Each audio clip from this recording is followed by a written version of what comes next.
The medical scanner made a grinding noise that meant Ryan would be spending his afternoon with his hands covered in grease instead of doing actual medicine. He swore under his breath and reached deeper into the machine's guts, try to find whatever belt had slipped loose this time. Outpost 17 got the oldest equipment, the stuff that Core Worlds threw away, and Ryan had become half mechanic just to keep his clinic running. The crash shook dust from the ceiling. Ryan pulled his arm out of the scanner and listened. Metal hitting metal sounded different from rock hitting rock. This was neither. This was something organic and heavy, slamming into the ground hard enough to rattle the building's foundation that he ran outside. The courtyard between the clinic and the main colony buildings had a new feature. A dragon lay crumpled against the storage shed, one wing bent at an angle that made Ryan's stomach turn. Smoke rose from its scales, not from fire but from the heat of atmospheric re-entry. The creature had fallen from high altitude, maybe higher than high. Ryan had seen dragons before. Everyone at Outpost 17 had. They lived in the volcanic ranges 30 miles north, hunting the thermal vents and nesting in the cliff faces. But he had never seen one up close. The dragon was young, maybe adolescent by their standards, with dark red scales that should have gleamed but were now scuffed and dirty. Its chest heaved with rapid breaths. "Dr. Moss, get away from that thing." Kira stood in the clinic doorway, her hand on the emergency alarm. Ryan ignored her and walked closer. The dragons, I tracked him, a vertical pupil in a field of gold. Intelligence looked back at him. Fear too. The dragon tried to push itself up and failed. Its good wings scraped against the ground. The broken one didn't move at all. "Stay back," the dragon said in standard, the words thick and harsh through a throat not made for human language. "I can still breathe fire. If you could breathe fire right now, you would have already done it," Ryan said. He knelt down 3 feet away, close enough to see but far enough to run if needed. "I'm a doctor. Let me look at your wing. Human doctors fix humans." The dragon's breathing was getting worse, shorter and faster. "Not dragons." "Well, you crashed in my courtyard, so you're my problem now." Ryan moved closer. The wing jutted out at completely the wrong angle, but that wasn't what made him freeze. Under the scales, something moved. Something that wasn't muscle or bone. The dragon saw his expression. "What? What is it?" Ryan didn't answer right away. He pulled out his portable scanner, the one he carried for field emergencies, and ran it over the wing joint. The readout made him check it twice. I can't move my wings," the dragon said, and the fear in its voice was naked now. "Either of them. The left is broken, but the right. I can't feel it. I can't make it move." Ryan looked at the scanner results again. Impossible. Completely impossible. But the image didn't lie. A neural parasite, the kind that came from Earth, the kind that lived in warm-blooded mammals, had somehow gotten into the dragon's nervous system. It was wrapped around the nerve cluster at the base of the wing, burrowing deeper with every passing minute. "You've got a parasite," Ryan said. "It's blocking the signals from your brain to your wings. Remove it." "It's not that simple. It's tangled in your nerves. If I just pull it out, I could sever the connection permanently. You'd never fly again." The dragon made a sound between a growl and a whimper. "Then I'm dead anyway." Footsteps rang across the courtyard. Director Haven arrived with 2 security officers, both carrying shock rifles. Haven was a thin man who treated the outpost like a personal kingdom and every regulation like sacred text. "Dr. Moss, step away from the creature," Haven said. "Security will remove it from colony grounds." "This dragon needs medical attention," Ryan said, not moving. "This dragon is not a colony resident. It has no authorization to be here. Remove it." The dragon tried again to rise and collapsed. Its breathing had become ragged. Shock was setting in. "Look at him," Ryan said. "He can't even stand. Moving him will kill him. That's not our concern." Haven gestured to the security officers. "Get it out of here." Ryan stood up and positioned himself between the officers and the dragon. He wasn't a large man and he wasn't a fighter, but he was stubborn. "No, I can have you arrested for obstruction. Arrest me then. But this dragon stays until I stabilize him." They stood in silence, Haven's face turning red. Finally, the director pointed at Ryan. 6 hours. If that thing isn't gone by then, I'm filing formal charges." He turned and walked away, the security officers following. Kira came out with a medical kit and a portable gurney, the kind they use for mining accidents. "You're insane," she said. "You know that, right?" "Probably." Ryan looked down at the dragon. "Can you tell me your name?" "Ash," the dragon said quietly. "My name is Ash." "Okay, Ash. I'm Ryan. We're going to move you inside, and then I'm going to figure out how to get that parasite out of you without turning you into a permanent ground dweller. Sound good?" "Sounds impossible." Ryan smiled. "Yeah, well, humans are pretty good at impossible." They got Ash onto the gurney using a cargo loader and 3 hours of careful maneuvering. By the time they had him on the reinforced surgical table, Ash had passed out from the pain. Ryan stood looking at 400 pounds of unconscious dragon and wondered what he had just committed himself to. Kira ran a full scan, while Ryan pulled up every file the colony database had on dragon physiology. There wasn't much. Dragons didn't share their biology with humans, and humans hadn't pushed the issue. "The parasite is growing," Kira said, pointing at the scan. "It's already 20% larger than when you first scanned him." Ryan pulled up the medical protocols for parasite removal in humans. None of it would work on a dragon. Different blood chemistry, different nerve structure, different everything. He would be operating blind on a species he barely understood with tools designed for a completely different biology. "We should call for a specialist," Kira said. "Nearest xenobiology specialist is 3 weeks away. Ash doesn't have 3 days. Then what do we do?" Ryan looked at the unconscious dragon, at the scan showing the parasite burrowing deeper, at the 6 hours Haven had given him. He thought about medical school, about the oath he took, about the words that said nothing about species or authorization or impossibility. "We improvise," he said. Ash woke to straps across his chest and the smell of chemicals. He thrashed once before pain shot through his entire body and forced him still. The room was white and cold and raw. Metal tables, beeping machines, lights too bright. A human den. "Easy," a voice said. The human from before, the one called Ryan, stepped into view. "You're safe. You're in my medical facility." "I'm tied down," Ash said, testing the restraints. They were strong, reinforced somehow. "This is not safety. You're tied down because you weigh 400 pounds, and I can't have you thrashing around and hurting yourself more." Ryan held up a small device showing a picture of Ash's insides. "Look, see this dark mass here? That's the parasite. It's wrapped around the main nerve bundle that controls your wing movement." Ash stared at the image. Dragons didn't cut each other open to heal. Dragons either recovered or they didn't. The strong lived. The weak died. It was simple. This human medicine was not simple. "Can you remove it?" Ash asked. "Yes, but there's risk. The parasite has merged with your nerve tissue. If I'm not careful, I could damage the nerves permanently. You might never regain full control of your wings, even if the surgery succeeds.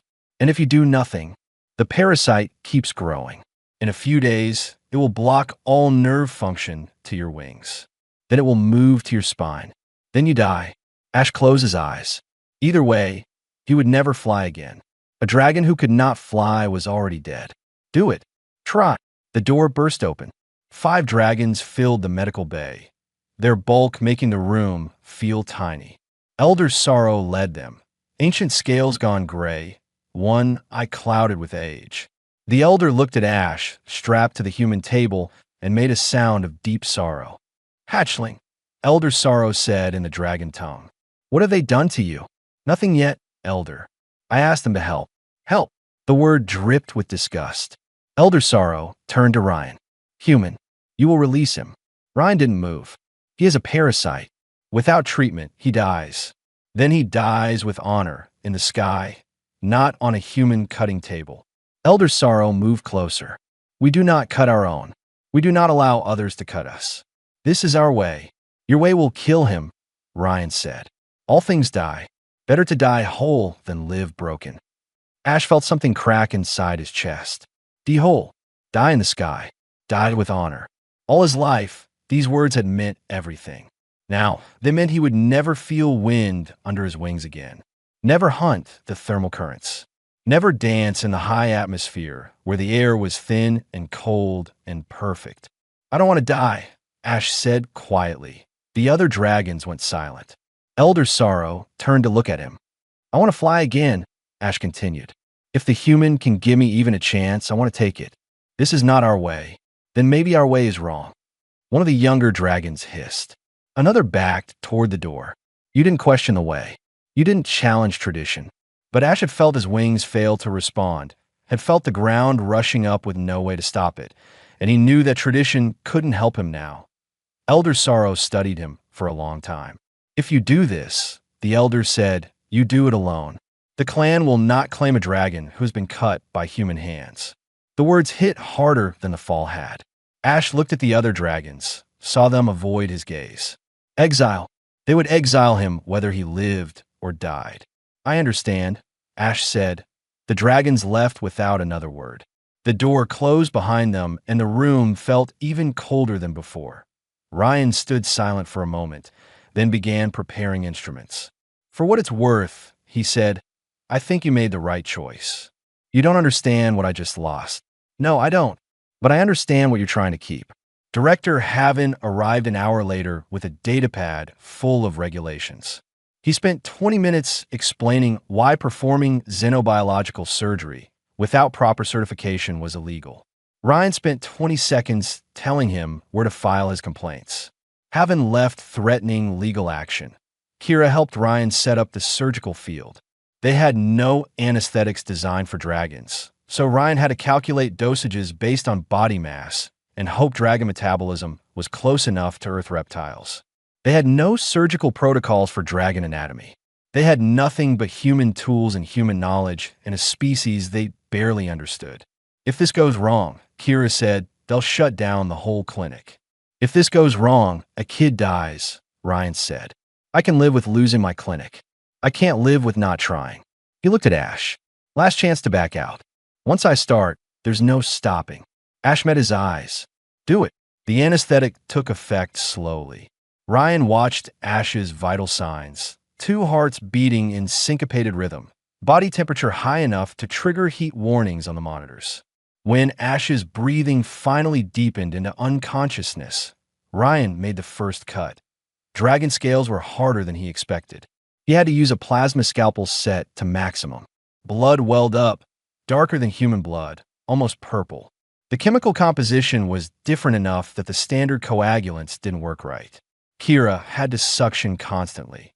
Ryan worked deeper past the muscle layers, past the bone struts that supported the wing. The nerve bundle appeared on his screen, a thick cord of bioelectrical tissue. The parasite had wrapped around it like a strangling vine, its body already fused with dragon nerves at 3 contact points. This is worse than the scans showed, Kira said. Ryan didn't answer. He focused on the parasite, trying to find where it ended and dragon tissue began. His hands were steady, but his heart was racing. One wrong cut, and Ash would never fly. One slip, and the kid would wake up paralyzed. He worked for 2 hours, carefully separating the parasite from nerve tissue 1 microscopic layer at a time. Sweat dripped down his back. His eyes ached from staring at the magnified display.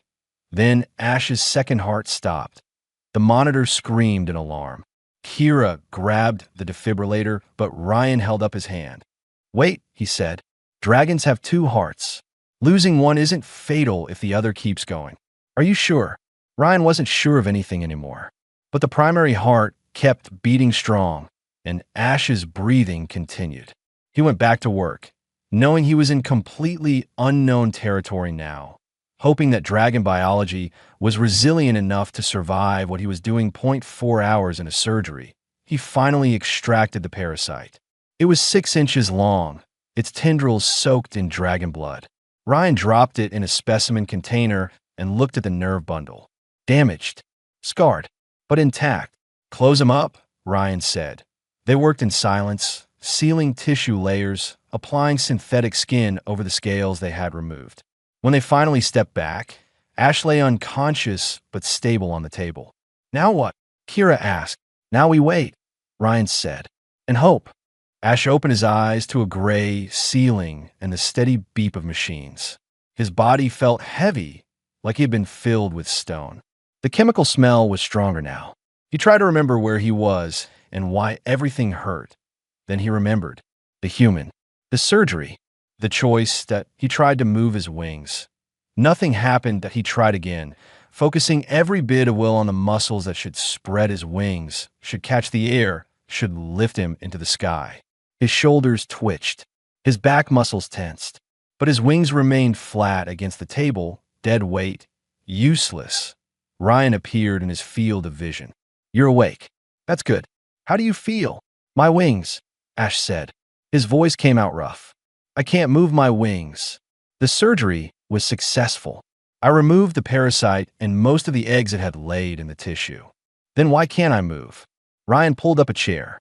He looked tired, like he hadn't slept. "The parasite damaged your nerves.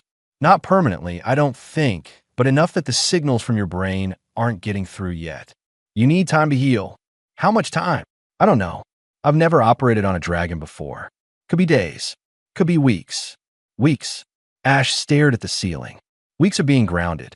Weeks of being helpless." Dragons didn't wait weeks. Dragons didn't heal slowly. They recovered fast or they died. "You said you could save me," Ash said quietly. "I said I would try." "You failed." Ryan was quiet for a moment. "Maybe. Or maybe this is what success looks like, and you just need to give it time." Ash turned his head away. "Time." The human spoke of time like there was plenty of it. But every moment Ash spent on the ground was a moment he wasn't in the air. Every day he couldn't fly was a day he became less of what he was supposed to be. The days blurred together. Ryan checked on him constantly, running scans, adjusting medications, talking about nerve regeneration and cellular repair. Ash stopped listening. He lay on the table and stared at the ceiling and felt his identity slip away. On the third day, Kira brought him food. Raw meat from the colony's protein vats. Nothing like real prey, but edible. Ash ate without tasting it. "You should try moving around," she said. "Ryan says it might help." "Why?" "Because lying here feeling sorry for yourself definitely won't help." Ash looked at her.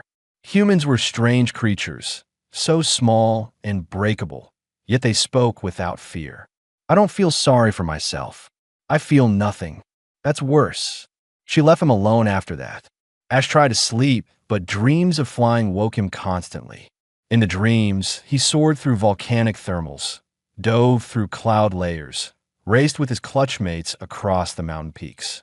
He woke each time to the gray ceiling and the dead weight of wings that wouldn't move. On the fifth night, Ryan didn't go home.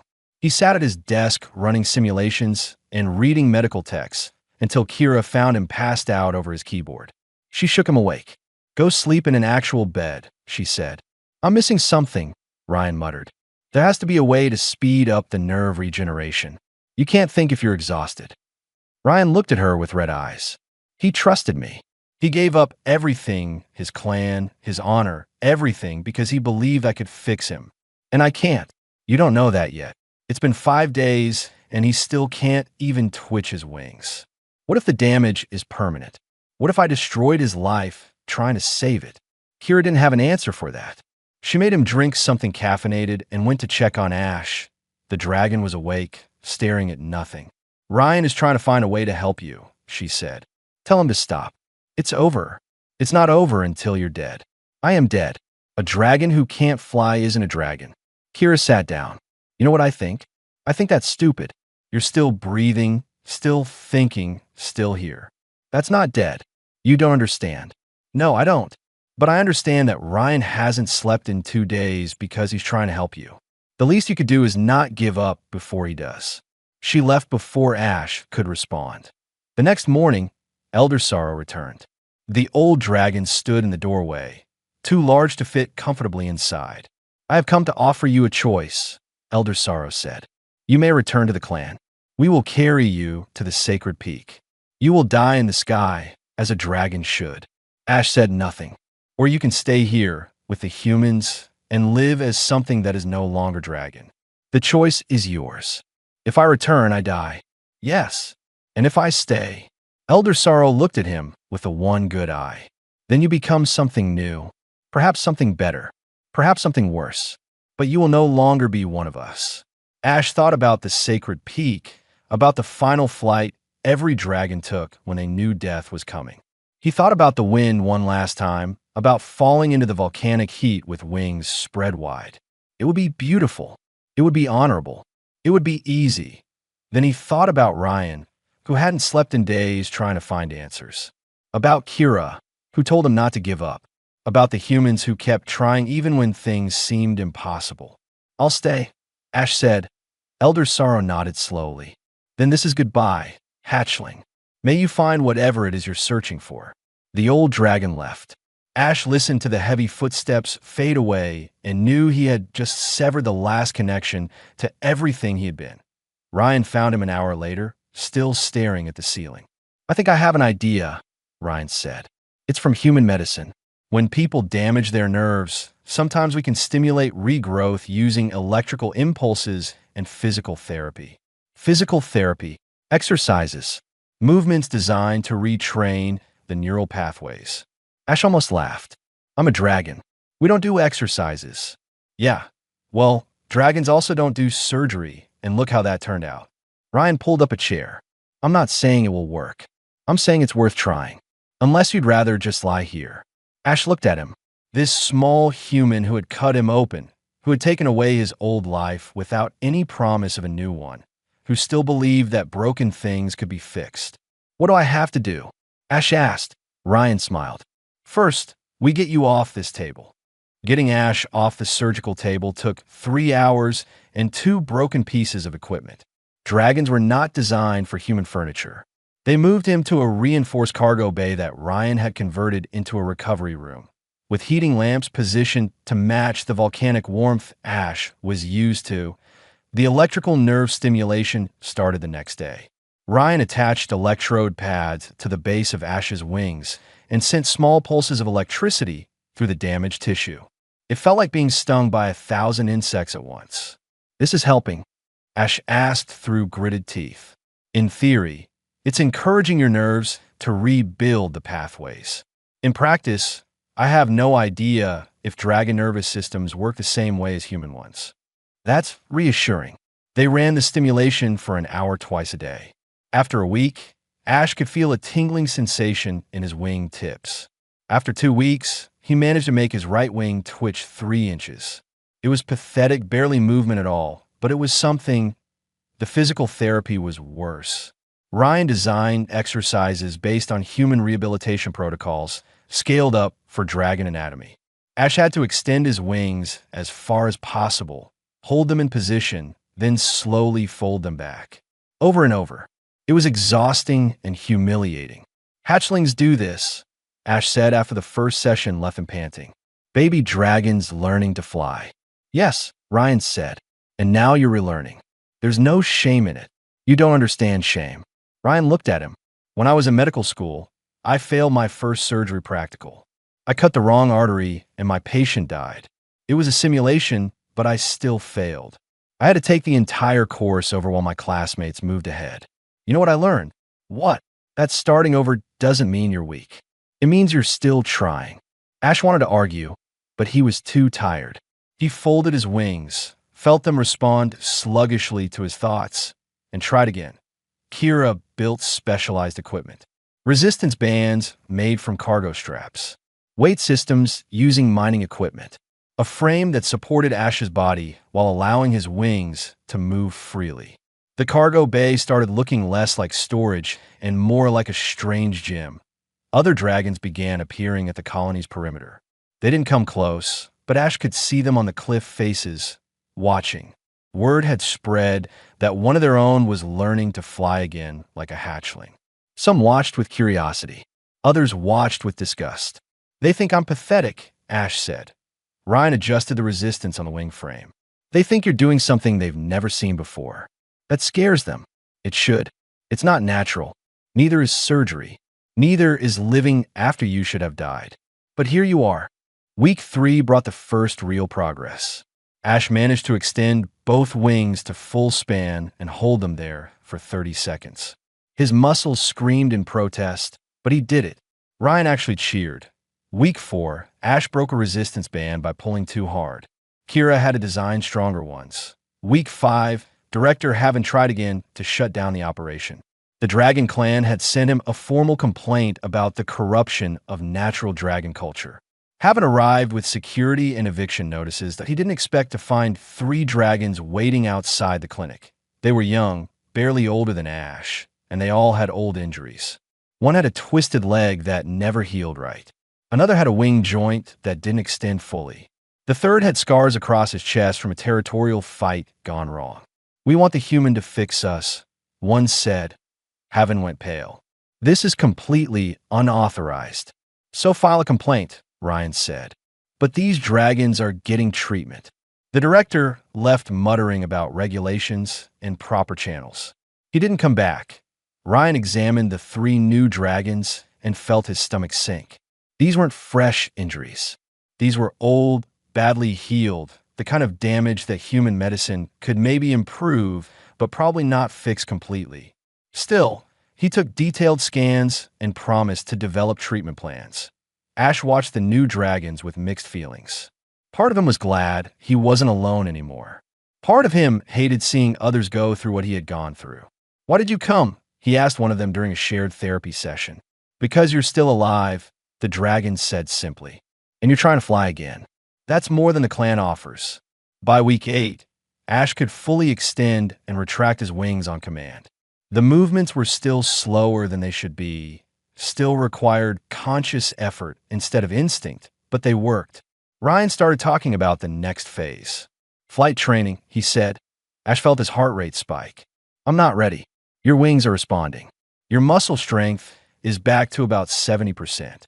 You're as ready as you're going to get without actually trying. 70% isn't enough. It's enough to glide. We'll start small." They built a launch platform on the cliff behind the colony.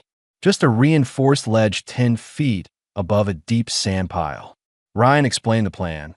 Ash would spread his wings, step off, and try to glide to the landing zone. If his wings failed, the sand would cushion the fall. Ash stood on the platform and looked down. 10 feet. It might as well have been 10,000. "I can't do this," he said. "Yes, you can. What if I fall? Then you fall into sand, and we try again tomorrow." Ryan stood beside him. "Ash, every human who has ever learned to walk again after a serious injury has felt exactly what you're feeling right now. The fear that their body won't do what they tell it to do. The terror of trusting damaged parts to work. How do they get past it? They jump." Ash spread his wings.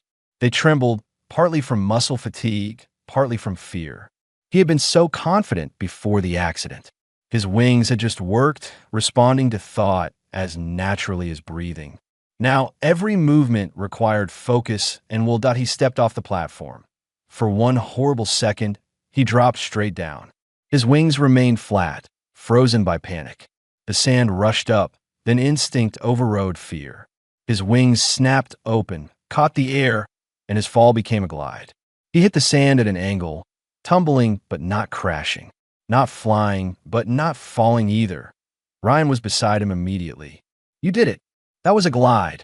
Ash lay in the sand, breathing hard. "That was terrifying." "I know. Want to try again?" Ash looked up at the platform, at the sky beyond it, at the impossible distance between where he was and where he wanted to be. "Yes," he said. The gliding practice became routine. Every morning, Ash climbed to the platform. Every morning, he stepped off and tried to stay airborne a little longer. The first day, he managed 3 seconds. By the end of the week, he could glide for almost 30 seconds before landing. It wasn't flying. Flying meant gaining altitude, meant controlling direction, meant trusting his wings to do more than just slow his fall. But it was progress. The other injured dragons watched his practice sessions. They had started their own rehabilitation programs with Ryan and Kira, working through pain and frustration and exercises that felt beneath their dignity. Ash heard them complaining during therapy, heard them questioning whether this human medicine was worth the humiliation. Then they watched him glide, and they stopped complaining. "How do you do it?" one asked after a particularly good landing. "How do you trust your wings again?" Ash didn't have a good answer. "I don't trust them, but I jump anyway."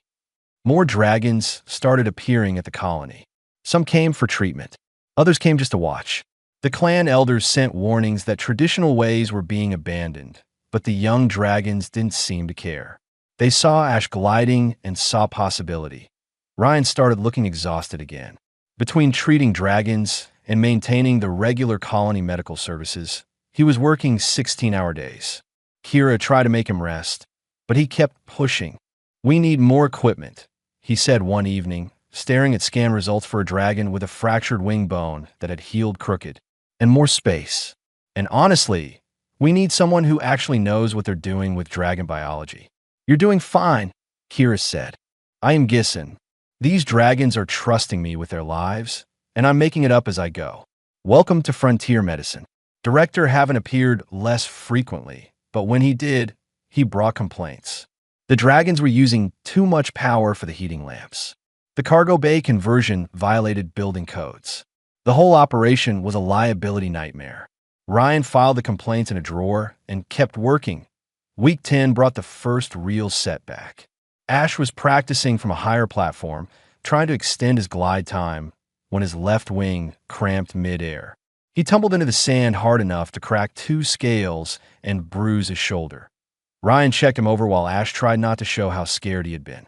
For just a moment, falling through the air with useless wings, he had been back in the original accident. Helpless, plummeting, broken. "The muscles are still rebuilding," Ryan said. "Cramps are normal." That didn't feel normal. "I know, but it's part of the process." Ash didn't practice the next day, or the day after.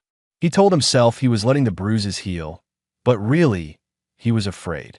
Afraid that his wings would fail again. Afraid that all this progress was temporary. Afraid that he would never truly fly. Kira found him sitting in the cargo bay, staring at the resistance equipment. "You're scared," she said. "I'm not scared. I'm being cautious." "You're terrified. I can see it." She sat down next to him. "You know what Ryan told me once? He said the bravest patients aren't the ones who aren't afraid. They're the ones who are afraid and do it anyway. He talks too much." "Yeah, he does. But he's not wrong." That evening, Elder Sorrow returned.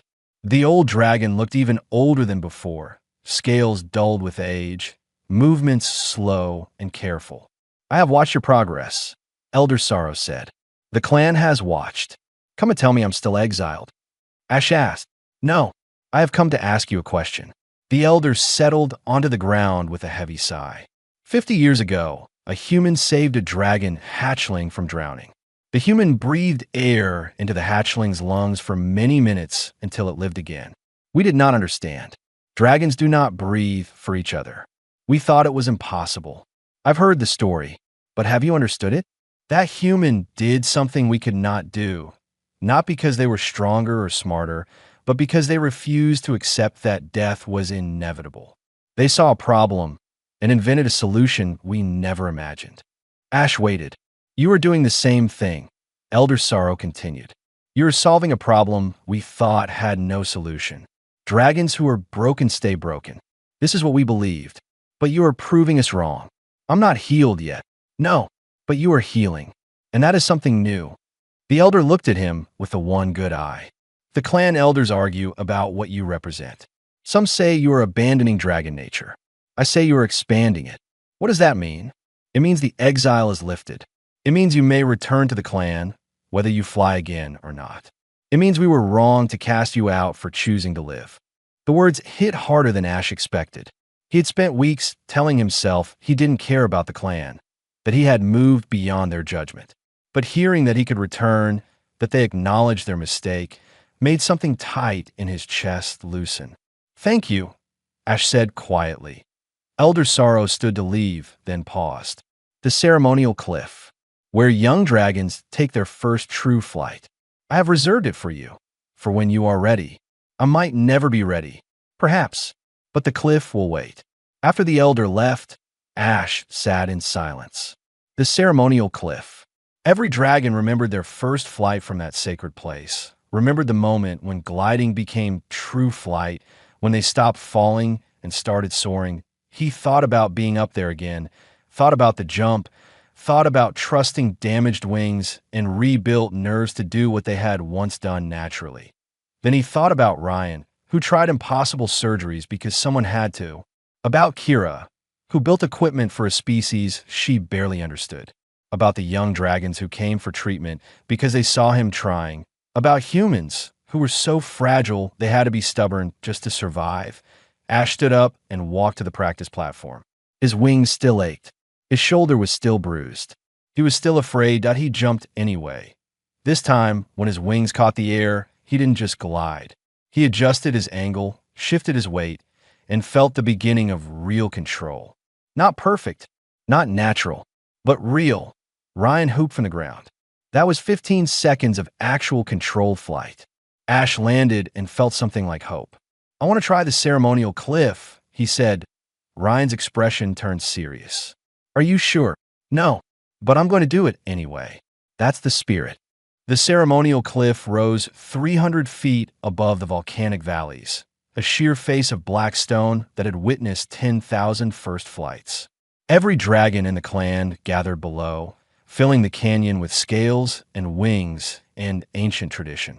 They had come to watch Ash either fly or die. There was no middle ground here. No sand pile to catch a fall. No practice platform with safety measures. Just stone and sky and the 300-foot drop between them. Ash stood at the edge and tried not to shake. Ryan climbed up beside him, breathing hard from the ascent. Humans weren't made for vertical climbs, but he had insisted on being there. Kira waited below with medical equipment, just in case. "You don't have to do this," Ryan said. "Not today. Not ever, if you don't want to." "Yes, I do." Ash looked down at the gathered clan. "They need to see this. One way or another. See what? That broken things can be fixed. That their way isn't the only way." Ash spread his wings experimentally. They trembled, but they responded. Months of therapy and practice and stubborn human medicine had brought him to this moment. That sometimes you need to be weak before you can be strong again. Elder Sorrow's voice echoed up from below. "When you are ready, hatchling. Hatchling." They were calling him hatchling again, not exile. That meant something. Ash looked at Ryan. "Thank you for not giving up. Thank you for letting me try." They stood together for a moment, human and dragon, at the edge of impossible. Then Ryan climbed back down, leaving Ash alone with the wind and the waiting. Ash closed his eyes and felt the air currents. This was different from the practice platform. The volcanic thermals rose from the valley floor, hot and turbulent, the same currents he had ridden 1,000 times before the accident. His body remembered them. His wings remembered them. But his mind remembered falling. He opened his eyes and looked at the sky. Endless blue, scattered clouds, the high atmosphere where the air was thin and cold and perfect. Everything he had lost, everything he was trying to reclaim, the fear tried to freeze him, tried to keep him safe on solid ground where nothing could hurt him. But safety meant never flying again. Safety meant living half a life. Ash stepped off the cliff. The first second was pure terror. His wings stayed folded, his body tumbled, and the ground rushed up exactly like it had the day of the accident. Every instinct screamed that this was wrong, that he was dying, that his broken wings would never save him. Then training overrode panic. His wings snapped open. The damaged nerves fired. The rebuilt muscles engaged. He caught the thermal updraft and felt it lift him, felt 300 feet of falling reverse and a rising, felt the impossible become real that he was flying. Not gliding, not falling with style, actually flying, climbing on the volcanic heat, banking into a turn, feeling the wind respond to his wing adjustments. It wasn't perfect. His left wing was still weaker, still required conscious effort to control. His stamina was nothing like before, but he was airborne and in control and alive. The dragons below made a sound Ash had never heard. Not celebration exactly. Something deeper. Recognition that the world had just changed in a way they didn't fully understand yet. Ash climbed higher, testing his limits. His wings ached. His muscles burned. But they worked. They actually worked. He saw Orion below, jumping and cheering like a maniac. Saw Kira beside him crying. Saw the other injured dragons watching with something like hope in their eyes. Saw Elder Sorrow bow. Ash rode the thermals for 10 minutes before fatigue forced him down. He landed rough, stumbling on the rocky ground, but he landed under his own power. After his own flight, the clan surrounded him immediately dozens of dragons pressing close, touching his wings, asking questions, demanding to know how it felt. Ash tried to answer, but couldn't find words. Flying had always been natural before, unremarkable as breathing. Now it was a gift he had fought for and earned and would never take for granted again. Elder Sorrow pushed through the crowd. "You have done something impossible," the old dragon said. "You have given us a gift we did not know to ask for." "What gift?" "Hope that broken things can be whole again." Over the next weeks, more dragons came to the colony seeking treatment. Old injuries that had ended flying careers. Chronic pain that had been endured because nothing could be done. Dragons who had accepted being broken because their culture offered no alternative. Ryan had to expand the clinic, then expand it again. Kira trained 2 more human medics in dragon anatomy.